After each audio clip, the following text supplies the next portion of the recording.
Hi, everybody. Nice to see you. Good to be here. My name is Dean. And I just had a delicious beverage. Usually start with one, but I just got water today. How is everybody? Lots going on. We're talking Bitcoin. We're talking Jesus and Bitcoin. We're talking brainy people and experts. And we're also going to talk a little bit about Bitcoin and, of course, the Jeffrey Epstein client list, which dropped yesterday, which was super boring. Joining me to discuss that and more, please welcome to the program, as always, my friend Lochlin Cross, morning show host 957 Cruise FM in Edmonton, who's just back from a chiropractor's appointment, and Scotty Trades, Scotty Mac, the host of the Hot Wallet podcast, taking a break as he's doing real work, making big money in the real world right now. He's one of those guys. He's a financial educator. What's the name of the website that you operate with your friend in the States? What's the name of that site? Stock Market Mentor. Yeah, stockmarketmentor.com. And in September, we launched Crypto Market Mentor, which is kind of like a side subscription for anyone who wants to join Crypto Market Mentor. You can join. It's $7 for 30 days. Learn about crypto. Even if you're like, nah, it's not my thing. You know what? It costs you $7. $7 just to learn about it. Look at Lachlan's face. He's already pissed off at you because you're talking about Bitcoin. But I'm going to bring up a tweet, Lach, before we get started. I know you don't understand it. It's like explaining half games in baseball. It's not an understanding. It's not a lack of understanding thing. Yes, it is. It's not that. Let me show you this. Let me show you this tweet. It is a little bit of that. All right. That's I knew. Okay, show me the damn tweet.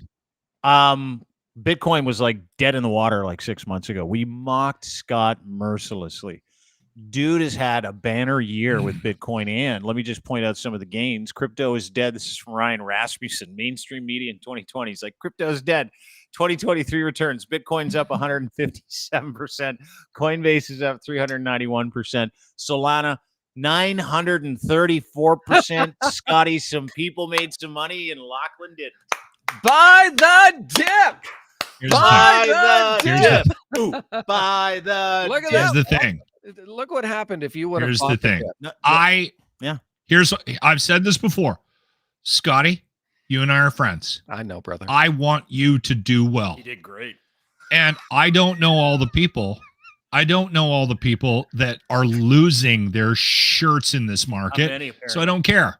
You spent a lot of time researching this and learning about it, and you are making money. That's good. But hey, Lock, I hope money that too. continues. Big money. If there's anybody that just wants to casually get into this, Huge money. They're gonna get taken for a ride. Like a lot of money. They're gonna get taken. They're gonna get hooped. Like more than you'll make in 5 years. That's how much money. That's how the stock market works. Pressing a button and just press the lock, current just to make it worse. There's always winners and there's always losers. I'm not wrong. Okay, yeah. I'm not wrong. Polly's world. You lost. There are people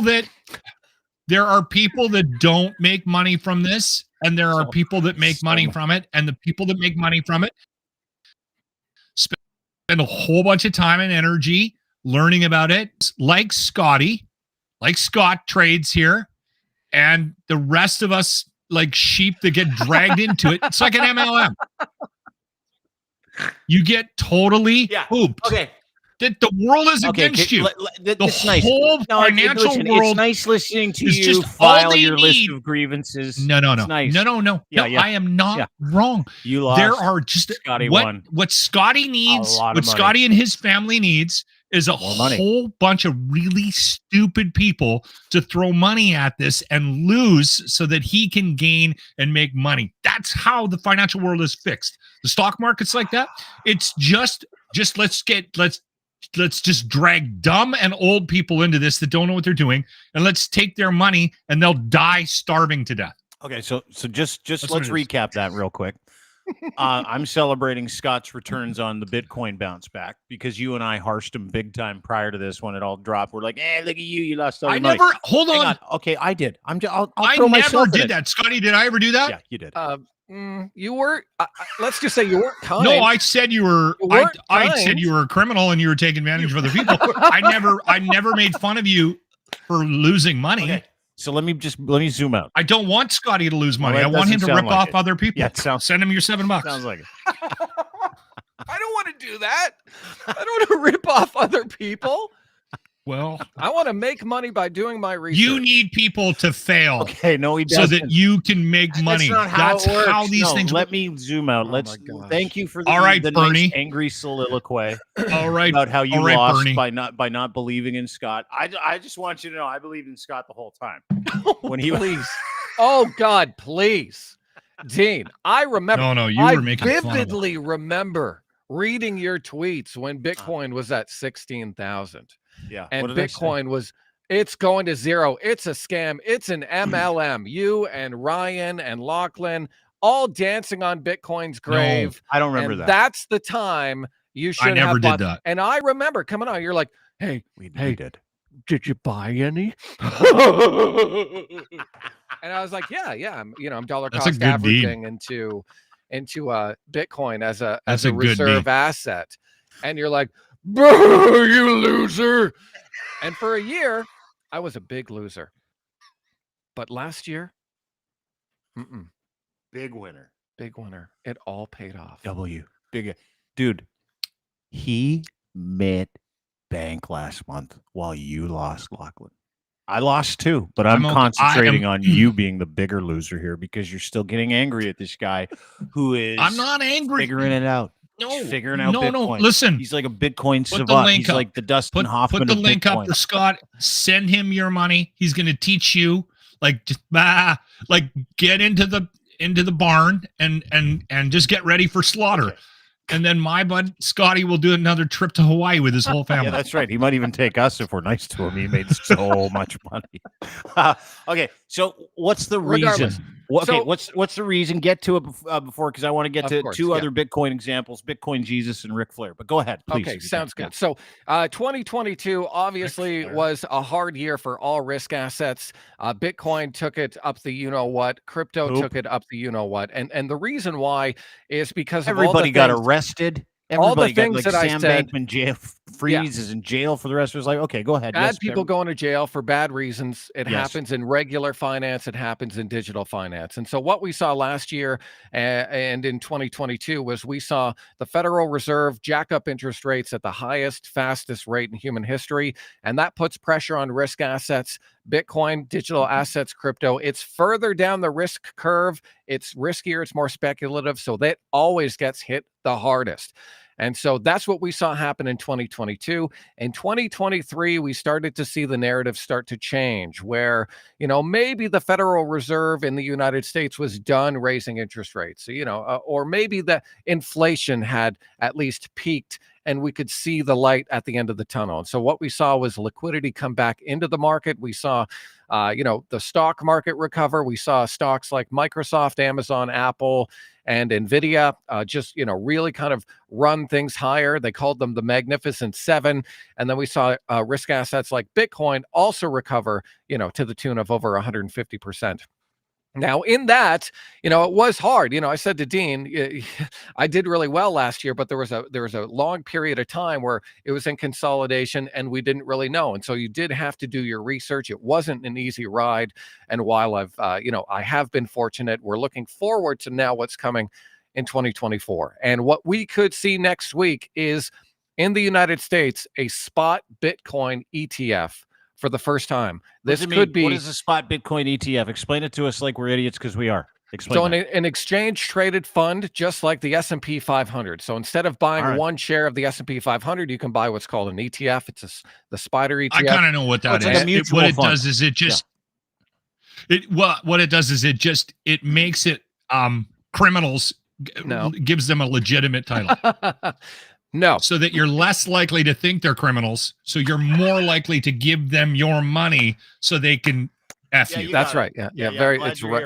That's kind of what it is. I mean, I don't have the technical terminology for it, like the technical definition, but that's. I'm sure you'll figure it out. I'm sure you'll figure out a better term for it. You'll make something up. So we've actually had a Bitcoin ETFs here in Canada. Canada was one of the first jurisdictions to launch an actual spot ETF in the whole world, and now the United States is doing it. And what that does is it allows passive investors, people who aren't crypto friendly, don't really want to open up a Coinbase account or whatever, it gives them access to this asset class. And so we're getting potentially spot Bitcoin ETFs next week. And then later in the year, we might get Ethereum ETFs and so on. And so what this does is this opens up the floodgates and allows Wall Street access to digital assets like Bitcoin and other crypto. There's no criminal activity at Wall Street. Yeah, well, that's all it is. Let me ask you a question. As someone who understands the tech, who appreciates it, who's made, hey, Locke, I don't know if you know this, a lot of money on Bitcoin this year. I'm happy for him. I really am. I am. I really am. Someone who does it. It's not for me. So, you take it seriously. You teach people how to invest properly, what to look for, legitimacy, authenticity, none of the fly-by-night stuff. Are people like, let me just bring this guy up, Ric Flair, damaging the legitimacy of Bitcoin? Because you and I were talking about this morning. Ric Flair came out with his Woo coin. Woo, woo, woo. It's the nature boy, Ric Flair, he says in a tweet, and I'm here to tell you about the hottest thing in crypto, Woo coin. These guys are strutting in with liquidity, like legendary charisma. Why? Because their founders put money where the woo is. I can't even fucking do it. But check this out. We're not just talking the talk. We're walking the walk. We've locked down that LP tighter than a sleeper hold for the first 30 days. And if everything's smooth, we'll keep that lock going just 24 hours. We hit the big leagues, baby. We're on CoinMarketCap, standing tall, proud. Check it out yourself. We're not messing around. CMC listing in the first 24 hours. Now, I highly doubt he wrote that tweet and understands what a CMC listing is, because I don't. And I'm not the nature boy. But when it comes to guys like this, or this gentleman, Pastor Coin, calls himself Pastor Coin. He's got a website on how the Bible it tells him to sell Bitcoin, the Bible and Bitcoin. I told you about him this week. I reached out to him for an interview. He refused to come on, believe it or not. I couldn't. I was shocked. Pastor Coin, come on the show. I want to talk. He goes, I want to know what you want to talk about. I'm like, the Bible and Bitcoin. Like, where in Scripture it says, hey, buy the dip. But that's what I wanted to know. New Testament or Old Testament? Like, what's going on? How are you, and how is that market going to be taken seriously when you're in bed with or being represented by Ric Flair's Woo coin or Pastor Coin? And any of these fly-by-night assholes, like how? There's a lot of shit out there, and that's why you really need a framework for investing. Locke is right in some ways. You really do need to do your research and find out what are legitimate projects and what are shills. I think it's nice that you said Locke is right in some ways after he spent the first several minutes of this podcast telling you were a criminal. I think that's really judicious. I like Lochlin Cross. No, it's fun. He can have fun. I know. I don't think Scotty's a criminal. I think he is benefiting from a system that allows for people to take advantage of other people. And Scotty finds a way to maneuver through it. It doesn't mean he's a criminal. There are people that get involved in Wall Street that are probably not criminals, that have good intentions. Like Ric Flair? Yeah. Like Pastor Coin? But Sam generally speaking, generally speaking, people that I don't know. We can do an experiment. And this is probably, if I'm not jealous of anybody that makes any money, I never have been. I work hard for what I have, and I don't need other people to fail because I'm not doing as well as I want to. But I do know that my involvement in anything financial will basically be the death of me and the rest of my family. So I stay away from it. We could do an experiment. I could give Scotty, I'll give you $500 of my money and say, all right, go ahead, invest it for me. I don't care what you do. Within 6 months, you'll be bankrupt. Your wife will leave you. The stories will take away your kids. The entire financial system will crash around you just because of my involvement. And you'll get super COVID. That's just what happens when you touch any of Lochlin Cross's money, because this is what he says all the time. When he chooses to get something, when he chooses to buy something, everything goes wrong. So he goes and buys Netflix. The day he goes and buys it, they up the price like double. I have countless examples of this. Yeah. Somebody told me Netflix hasn't increased in 10 years. I went, okay, I'll get it. I bought it. It literally doubled in price within 6 months. So he thinks it's karma. He thinks his money is Gotcha. bad, which is really Somebody one of the put more me on this ridiculous things that you think. And tapped me on the shoulder and said, "You, my son, will never have money. You will be poor forever, your whole life, forever. and everyone in your life will be poor. Yeah. And if you try to get involved in anything for financial benefit, he's trying to educate us. Do you need to take us down the road of how you're cursed financially? He's trying to educate us here. That's all he's trying to do. He's just trying to. Scotty, I hope you do really well, and I hope it starts with your Bitcoin... attitude. You fix that attitude, and then you can start making money. Yeah. That's a positive investment, right? If luck comes up, I buy lotto tickets. My $500. Get ready for financial ruin, Scott. Yeah. Blah, blah, blah. Yeah, I wouldn't even do lottery tickets. Honestly, like lottery tickets, that's my retirement plan. You can get a wealth. If people want to get involved, it's really easy. Get a Wealth Simple app. You can buy an exchange traded fund, an ETF, the S&P 500.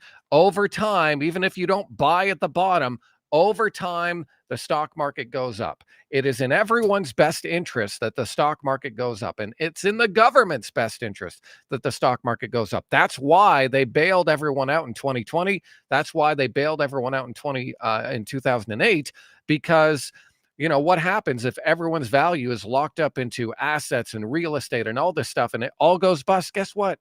It's going to be chaos. It's going to be carnage, and the government doesn't want that. So it's in the best interest that your long-term investments go up. We're banking on that. The government really wants to take care of us. No, they just don't want you to kill them. Let me write down all the reasons why you are so full of shit. Like, oh my God. You honestly think the government's on your side? No, I said the government doesn't want your investments to go to zero because otherwise you'll riot. Yeah, you're going to shoot somebody, dude. Like the government's I pay 65% tax in this country. Oh my God! Here we go. We are on the verge. We are people. Whoa, hang on, Dean. Let's do some math. What's 65% of 20,000? I'm exaggerating. Just trying to figure out how much he makes a year. Yeah, 65. So that's like 10,000. That's 10,000 a year. You're like doing a Uber tax bracket. Is what you're doing. Like you're in a tax bracket that's so incredible it doesn't even exist, which is incredible. Tell me life isn't getting more expensive. Of course it is. That's what happens when you get older. Fun dip used to be 15 cents when I was a kid. I don't blame people for it. I don't blame big confection because Fun Dip is now $2 for a thing of Fun Dip. Still love a little bit of Fun Dip myself, just so you know. I don't get upset that gum is more expensive. I don't get upset that chicken's more expensive. I'm dealing, but I'm not going to sit here and have somebody tell me the government's on our side and that's why I should throw them money at Bitcoin. No, I said they're not going to let it fail. I didn't say the government was on your side. That's not what I said. I said it's in their best interest that the stock market goes up. Yeah. Why? Because who do they take care of? Scotty, who do they take care of? Asset holders.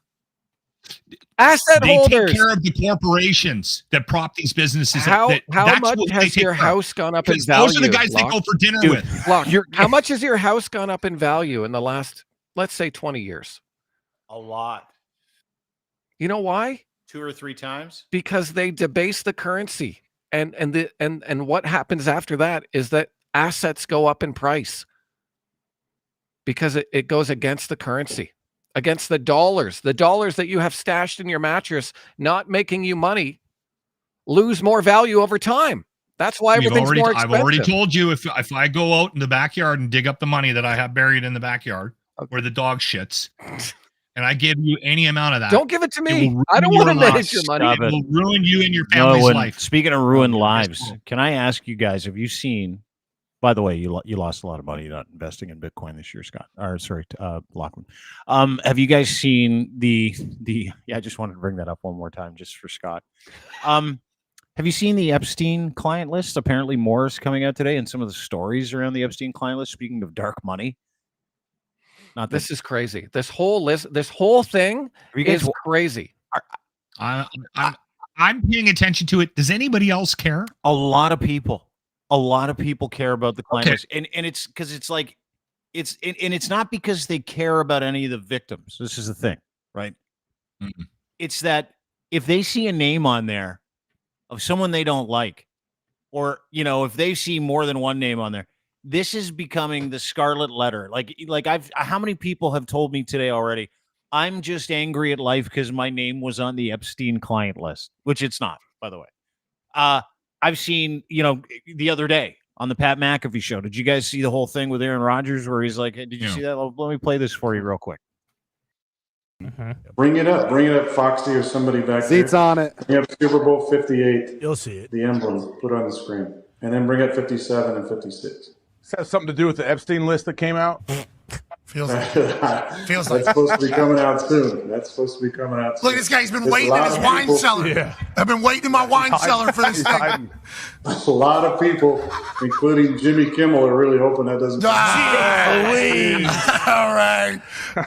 Obviously, Anyway, so Kimmel, so sad. I used to like him. Aaron Rodgers is such a douchebag. He's an alpha douche. He's like completely bought into everything conspiratorial. He's just fucked.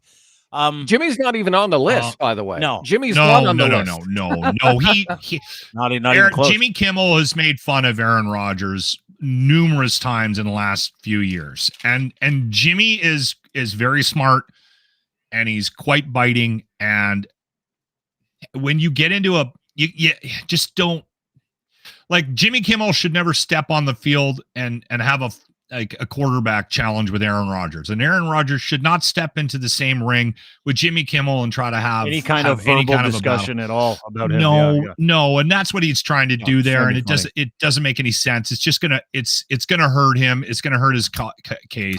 One of the things that he's pissed Jimmy, so he was bringing his name up that Jimmy was on that list, which that's all that was. No, but there were like people fucked around with a bunch of texts and stuff like that too, like from the actual downloading of the documents, which I downloaded them. You can get them at Crier Media if you want to go and have a look, and like there's like 40 or 50 different PDFs that you can have a look at. But some of the stuff that came out of there was any of it redacted? Still, very little. Yeah, they opened it right up. But it's all just correspondence between him and these people, right? Well, it's Virginia Giuffre, who Virginia Roberts is the woman that brought the thing against Prince Andrew. It's basically all of her testimony, and then a list of people who also knew what was going on and what Jeff Epstein was doing, who may or may not people of interest, right? Like it's who. But Prince Andrew's name was in there 125 times, and some of the stuff that they wrote about him was absolutely phenomenal. Like this, they put a puppet on Virginia's lap, and I sat on Andrew's lap. They put the puppet hand on Virginia's breast, and Andrew put his hand on my breast, and they took a photo. So he's playing with a puppet, and the puppet of Prince Andrew was a puppet of himself. Not even, and this is terrible stuff, but not even the weirdest shit that came out yesterday. And apparently there's more weird shit. But Scott, correct me if I'm wrong, Stephen Hawking made an appearance in these documents. Is that not correct? Yeah. There's one article or page, I guess, where it says that Stephen Hawking liked to watch naked midgets, I guess, do math equations. And that's crazy. And so there's a lot of memes going on right now of, people saying that this is Stephen Hawking, and it's essentially people who are in a wheelchair who then land on Jeffrey Epstein's island and can suddenly, speed run. And so that's what they're saying that, Stephen Hawking must have been able to do, because there he is in the wheelchair. We all know what he was going through. But suddenly he's able to go to this Epstein island and run around with, naked people. Underage girls. Well, it's crazy. In the document, this is like, everybody's got a thing, right? And this is a terrible thing. This is like a decades-long sex trafficking, pedophilia ring that everybody is aware. And I'm with Scott now. No way Epstein killed himself. Dude, like, he got so much dirt on so many important people, from Bill Clinton to Donald Trump, who was on it like 7 times. Ghislaine has got to be worried. Oh, yeah. She's going to be next. She's going to not kill herself next, I bet. She didn't do it. Here's the thing, like, that was his MO. Like, he would facilitate these people and fulfill whatever gross fantasies they have, at the hurting a lot of people. I want to make that very clear. A lot of people, a lot of young girls got hurt in this, facilitating these famous people, whether it's former prime ministers or people, other politicians in America, big time celebrities, fulfill whatever they need. And then he would have the girls come back to him to tell him exactly what happened so that he could blackmail them in the future. And so it's no surprise that he died in prison because he had stuff on everybody. Yeah. But there was also pictures and other things too, right? Video, pictures, videos. Like he had none of that stuff's been released yet. They've got everything. And to Scott's point, you know, it was a pretty well-oiled machine. If you actually went through some of the documents last night where, you know, Ghislaine would go and pick out a couple of girls. She would get her to go recruit girls and tell these girls, listen, if you get more girls, you don't have to work. You can just hang out here and we'll just give you money. And they're like, okay, no problem. And the whole purpose, as Scott said, was for the girls to come back and report back to Jeff and Ghislaine and say, this is what happened. Here's a picture I took. Here is an article of clothing. Here's Alan Dershowitz's underwear. And to the point where they would legitimately come back and tell stories. And this is where the Stephen Hawking story came from. And this was in court. Hold on a sec. Wait, are you telling me that Stephen Hawking frequently leave the island for pleasure? Yes, Jeffrey loved to have his intellectuals visit the island so he could reward them for their hard work for humanity and for other darker reasons. And this is where it gets interesting. Did Jeffrey ever talk to you about Stephen Hawking's proclivities? Yes. Yes. He liked watching undressed midgets solve complex equations on a too high up chalkboard. Wild. So I'm trying not to laugh at this because it is awful. Keep trying. Keep trying. There's also one as well about David Copperfield. How David Copperfield, the magician, David Copperfield, was at a dinner. That doesn't surprise me. I think all magicians are creepy. I didn't see the David Copperfield. Anybody who does magic and card tricks, I know what he does. I don't trust. So he showed up to a dinner at Jeffrey Epstein's house with a young girl. They don't know where this girl came from, and evidently he asked one of the other girls that was there something along the lines of, "Oh, do you recruit other girls too?" Or, you know, something like that. And so evidently he did some magic at dinner and whatever, but no one really knows where this young girl came from. I couldn't believe David Copperfield is among some of the celebrities. And Michael Clinton, Jackson. Bill Clinton is on there like 80 times. Like 80. Yeah. But there's no evidence. There's no one girl saying, yes, I did this to Clinton. And so that is interesting that he frequented the island so many times. Well, they must have hid that, or he must have had a deal with Jeffrey to say, look, I want no evidence of this. You know, you take me out of all your emails. You know, every girl that I interact with has to disappear. You know, who knows? I mean, I'm speculating, but that's that because some of these girls did end up dying somehow or disappearing somehow. And so, I mean, this is my tinfoil hat. I don't go down these rabbit holes ever, but this is just what I'm kind of gathering, what I'm putting together as these files come out. And again, we were talking about this morning. How many more Alex Jones theories need to come true before we all apologize? You know what? Maybe I'll check out that InfoWars show and let me get some of those supplements too. That's that's one of the other shitty parts of frogs are gay. What's going on? Water is turning the frogs gay as well.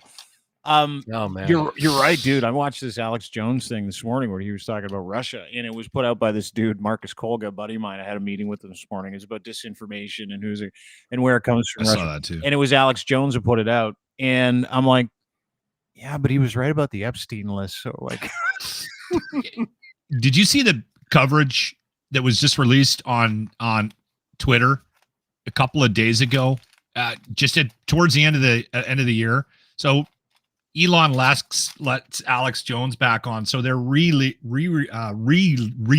stuff that he's put out in the past videos. And there was like a 5-minute video about his investigation into Epstein, and it was years ago. And he's outside of Epstein's apartment in New York, and sort of going through all the details. And it's Alex Jones, and even when he's talking, you're like, this guy's insane. Like, he's nuts. Yeah. He's just yelling. He's got no neck. He's beat red. Like, it just looks like he's going to have a seizure at any minute. But everything he's been saying has just been like, it's becoming more and more. Well, let's just hold the phone with everything he's been saying. Well, I mean, in that video. Yeah, he was saying, dude, for the times he was saying some crazy crap. I watched the same thing, and it, against my better judgment, I was thinking about actually bringing that clip on the show today. They put it out. It's like a 4.5, 5-minute video of him like at the start where everybody was like, what is he doing going after this financier? He's just a rich You see that 10 years ago? Yeah. You're 10, 12 years ago, like, you were you're like, going to be in a home. Yeah, you were like, this guy's insane. And today, now, like, dude, it's all happening. And you're like, oh, maybe. And then you think about Sandy Hook and stuff like that. And you're like, I don't want to believe any of this stuff. I don't even want to talk about any of this stuff. But the fucking idiot was right. Like, well, not right about Sandy Hook. He was wrong about Sandy Hook. No, he was wrong about Sandy Hook. That's not a bunch of actors. Throw a ton of shit against the wall. Some stuff might stick. Like, I get that. Just it.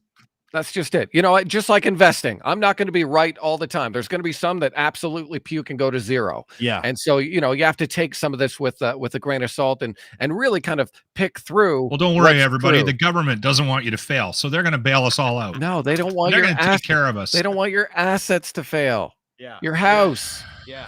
They want you. Oh my gosh. Yeah, there you go. Scotty, I know you got to run, but thanks for doing this. I really appreciate thanks for hanging out, guys. Wish you the best for the new year, and remind everyone to buy the dip.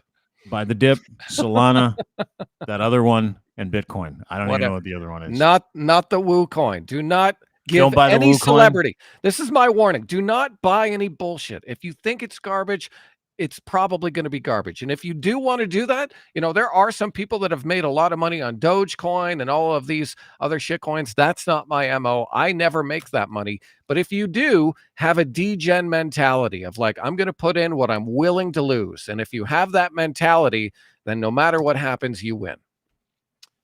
Lachlan's had that mentality his entire investing life. So I don't know. Hasn't worked out yet. Just doesn't keep going. No, keep going. You'll get one eventually. I just leverage myself with real estate. Did I tell you this? Because the government's here to protect me. They are. Did I tell you this? Did I tell you that Scotty had like an incredible last year with Bitcoin? I'm really happy for Scott. I genuinely I am. I know. I'm super pumped for him. I'm really happy for him. And again, I'd like to apologize to everyone for not doing my podcast. It's just that I've been too busy making money. Thanks, Scotty. We'll talk to you soon, buddy. There he goes, Scotty Mac. Scotty Trades at Scott Trades. He's a good guy. He's a great guy. I love talking to that guy. We were talking. You know what we were talking about before you got on? We were talking because I was telling him that he was talking about how he has his eyebrows. I don't even know if I should tell you this. I'm gonna say he has his eyebrows like trimmed. Like when he goes to get his, he goes and gets his eyebrows trimmed because he's got this phobia. I have to as well. Yeah, I know you do, but I don't know if you got the same phobia of the old man curl up eyebrow. Like he's really scared that he's going to get the old man curl up eyebrow. You know that? Oh, if I let mine go, they would probably curl. Will they really? Yeah. I don't know what it is. I hit a certain age and hair in certain places just started growing like crazy. Like in my ears and my eyebrow hair and hair on my back now grows like it. Yeah. Yeah, dude. I don't have. You're an albino, so you don't have the same hair issues as normal men. Like, yeah. No, I know I don't. But like, if you went outside and got some sun, maybe you'd have normal hair growth. My biggest fear in life, because like moles don't grow hair, right? Because they go outside. My biggest fear in life is being that dude, because we all grew up with a grandfather and uncle that had the Roots founder eyebrows, right? Like, you know, Michael Budman, the owner of Roots. You ever see his eyebrows? Yeah. Where, like, to the point where you're like, dude, has someone not said anything to you about your eyebrows? This is the founder of Roots, Michael Budman. Those are his eyebrows still to this day. And that's what Scotty's afraid of. He's scared of the Michael Budman eyebrows. I would have those eyebrows if I let him go. Like, I got to get him every time my wife cuts my hair, which is basically, it's just razored it down, you know. And I get her to do my eyebrows because they go crazy. Thanks for doing the razor noise, by the way. I wasn't sure how that sounded, so thank you. There he is again. There's the Michael Budman eyebrow. It's more of a unibrow with him, right? So he tells me today that's his biggest nightmare because he's losing hair on top. I don't have and all the hair in his eyebrows and his ears is starting to fill in. And he'll wake up in the morning, and we all do, right? Because we're at that age. Everybody, you turn like 45, 50. You can wake up in the morning and have like a 6-inch cable hanging out of the top of your ear and have no explanation as to how it got there, when it started growing. And then you feel like a complete degenerate because you didn't notice it. So for Scott, that's his biggest fear, is having a bushel of that stuff coming out of his ears and also coming out of his I get the eyebrows. marathon hairs on my neck sometimes. Do you get those where they grow and they're like 2 inches long within seconds? Yeah, but it's not. It's because you've missed it. It's because you haven't been paying attention to your cleanup duty. That's how that happens. No. I think there are hairs every once in a while that get, for whatever reason, they strike some kind of gold in your body, and then they just grow hyper fast. And I get those. I don't think that's how it happens. What I'm talking about. I don't know. I'm pretty sure that's. I had a nose hair one time, and I remember it was sort of just sticking out like one of those coarse little jobbies. Yeah. And I was like, "Oh, that's interesting." And I was in the bathroom in front of the mirror. So I kind of tried to grab it with my fingernail, and I couldn't. So I went and grabbed some tweezers, and I grabbed this bad boy, and I yanked it out, and it literally felt like it came from up here, forehead. And I swear to God, it was that long, right? And it had a root on it, and it I think it came with some brain cells, and that just showed up. I didn't notice it for weeks, and then all of a sudden, it didn't show up. It was a marathoner. There's such a thing. Look it up. There is. There's such a thing as fast growing hair. Yeah, I know there is, but that's not what happened in that case. It's not a marathoner. It's you didn't notice it before, and I know what you're talking about. No. And I get very excited actually when I see a nose hair. I'm one of those guys that likes to pick them in the car, right? Because you get tinted windows and you're driving, and you sit there and you kind of give it a feel. But they're never. Dude, they're never 3 inches long. Well, sometimes they are. They curl around the inside of your nostril. Dude, that has happened to me before. I hate to gross out all the ladies. They have the same issues when they get older, too. They get hair growing out of places they don't like it. But that is something very serious at our age. Have you ever had an ingrown hair that got infected? Not only have I had an ingrown hair, let me tell you this story, and then we'll let you go. I got a better story, though. Let's swap ingrown hair. You do yours, and then I'll do mine. One time I thought I had a zit on the side of my nose. This is a true story. Right here. Zit. Thought it was a zit. So you play with it and you fart around with it and you're trying to squeeze it and you're like, you're pushing on it to see what, what's going on. I wake up the next day and it's more of a boil. It's more of a big sore that looks like something happened underneath it. I'm like, I shouldn't have played with it. Shouldn't have fucked around with it. So I go throughout my day. And the thing starts getting a little white on the top, and I'm like, I'm gonna figure it out. So it's got to be 20 years ago. I go into the radio station I was working at, get off the air. I go into the bathroom, and I'm like, and I got mocked mercilessly that morning because I had the zit that was literally the size of my fist on the side of my nose, and I give it a squeeze. Boom. Not only did it shoot across the room and under the mirror, but a hair popped out. An ingrown hair from the inside that made its way out to the outside of my nose that was about 1.5 inches long. And it was dark. Awesome. And I was like, this is the worst thing. And I like dry heaved to the point where I'm like, that is, it can't be what I think it is. It can't be an ingrown hair from the inside of my nose. It made its way to the outside of my nose because the inside of my nose was just not having it. No, it came all the way out the outside of my nose. Did you yank out the hair? Oh, yeah, dude. I pulled it out like it popped out. It was just sitting there. And I'm like, must have felt really good, though. Unbelievable. I healed real quick, too. But I kept the hair. I'm like, this thing came out of my nose the other way. Yeah, true story. Fascinating story about an ingrown hair. Similar situation. I've got a mole, and I've had it checked out quite a few times because occasionally it gets to a point where I'm like, I better get him to look at that, get the doctor to look at that just in case there's something, because it's a weird shaped one. And anyway, he said it's fine, but it was bothering me, it was irritating me, and I didn't really pay any attention to it. I let it go like a day or two, and it was really starting to impact me, and it was right around my belt buckle.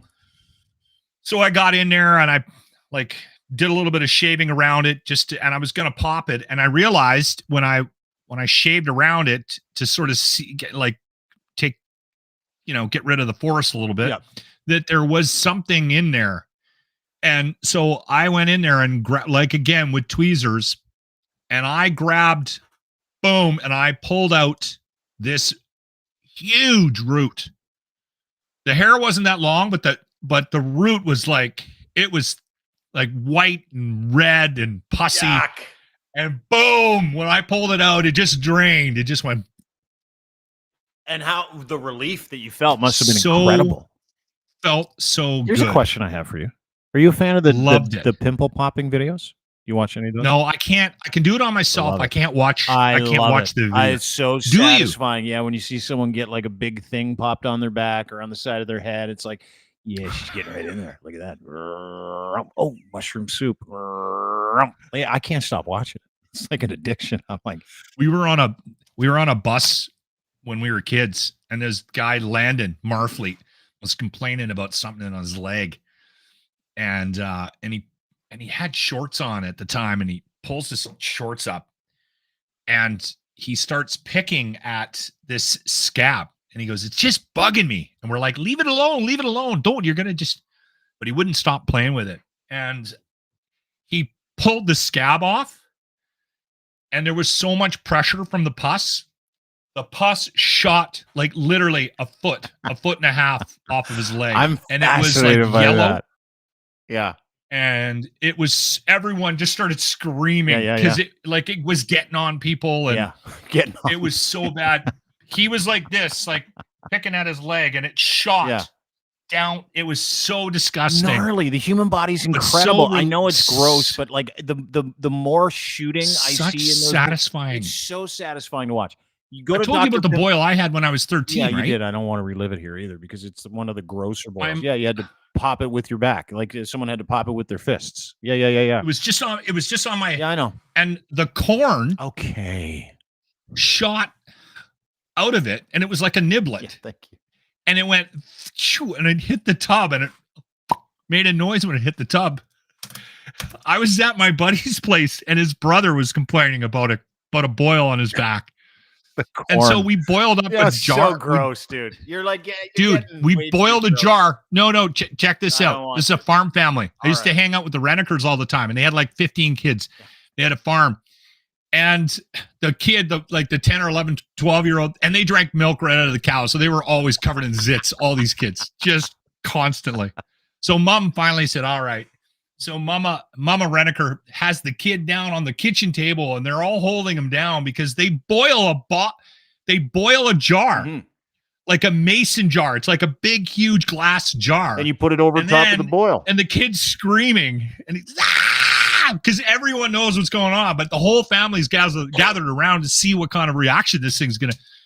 And they put the jar on the kid, and it's burning the kid. Yeah, like you can hear his skin. Like, I believe that's child abuse. It's like medical malpractice. It was awesome. And it sucked the corn out of the boil, and it came up and it hit the top of the jar, and there was like a stream of pus, and it broke the jar. The jar cracked. I swear to God. That is an aggressive boil. I'm in the kitchen like this, cheering, and then like, what's for breakfast? You guys do we have to kill a pig and then cook that up? Because that's the kind of dude.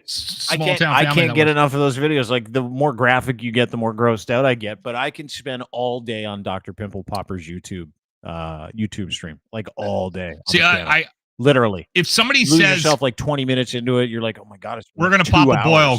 Come down and have a look. I will, but I won't go out of my way to look at it on my phone. I don't know what it is. I will. Yeah. Like if I see a video she puts out on social media, Dr. Pimple Popper, beautiful lady that lives in Southern California. This is what she does for a living.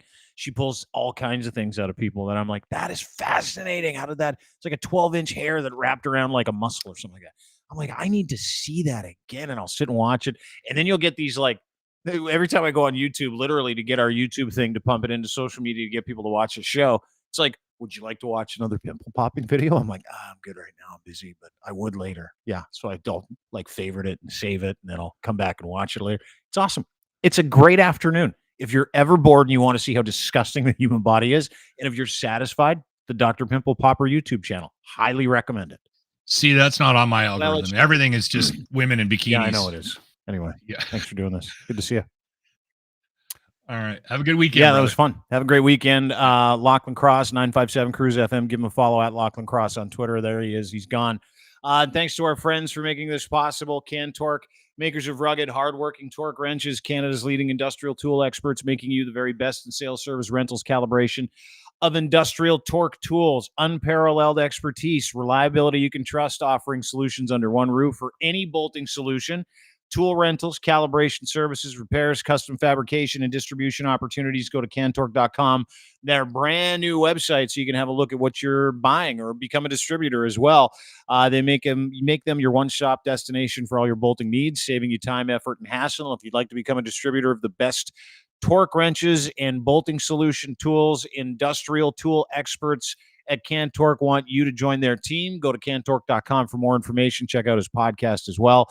And we're brought to you by Muse on the Mic. These are wonderful ladies that have got a tremendous podcast and a body rub parlor called Muse Massage Spa, musemassagespa.com. Check them out today. They're at 1290 Finch Avenue West, Unit 13 in Toronto, Ontario. World-famous Muse Massage Spa. And their podcast, which is called Muse on the Mic. Check it out today. Muse on the Mic, a behind-the-scenes look at the industry, advocates for women who work in that industry as well, and some very entertaining stories, as you can imagine, from two women who have been in that industry, the sex work industry, for a good 20 years now. So check it out today. Go to musemassagespa.com or their Patreon channel. You can hook up the raw version, which is incredibly raw. And, of course, brought to you by our friends at Gitch. Underwear that are engineered at every level of performance as well as everyday life. Buy 3, get 1 free. Use promo code GITCH3 at checkout. Their premium underwear was designed with your movement in mind, made for all levels of performance. So you can walk, run, or sprint through your day in super soft, barrier there comfort.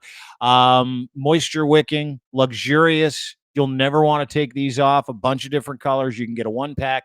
You can get a 4-pack. And when you buy 3 or more, you get 1 for free when you use promo code GITCH3. Again, promo code GITCH and then the number 3. And if you give them your email address, they'll give you an extra 15% off your entire purchase at edsfineimports.com. GITCH3 is your promo code. GITCH, engineered for any level of performance. Have a great day, everybody.